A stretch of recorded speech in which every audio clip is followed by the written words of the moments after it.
個係解決頸肩臂麻痛問題嘅最快捷方法。你知唔知道有75%嘅人口每日都喺不知不覺中傷害自己嘅頸椎？每當你坐喺電腦前或者使用你嘅手機時，頭部會慢慢向前傾。每當頭部向前傾多1寸，頸椎就會受壓增加10kg。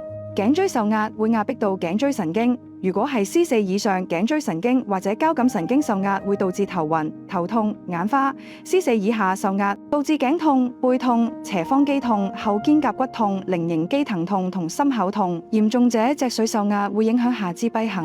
持續嘅神經疼痛會逐漸變得無法忽視，更加削弱專注力同情緒。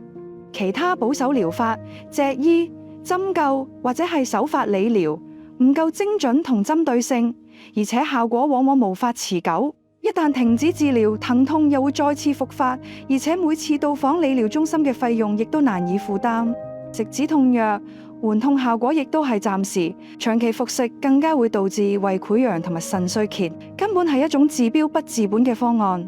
而做頸椎手術更需要承擔好大風險、併發症同埋後遺症。好彩我哋萬德醫療研發咗獨特、精準且持久有效嘅 N05B 頸椎牽引器。呢款牽引器通過調整第一對扭掣，使頭顱後仰至45度，形成最佳受力姿勢同支點，再調校另一對扭掣，並以後枕為支點，利用升降桿提升後枕，產生強力而精準嘅牽引力。每扭動一格，即加強牽引力大約3kg，最高可以達到20kg，拉開椎體，擴闊椎孔，減少頸椎神經受壓。每日2次，每次20分鐘，能夠有效改善不良嘅頸椎姿勢，例如斜頸、頭下垂等等，重置頸椎自然弧度。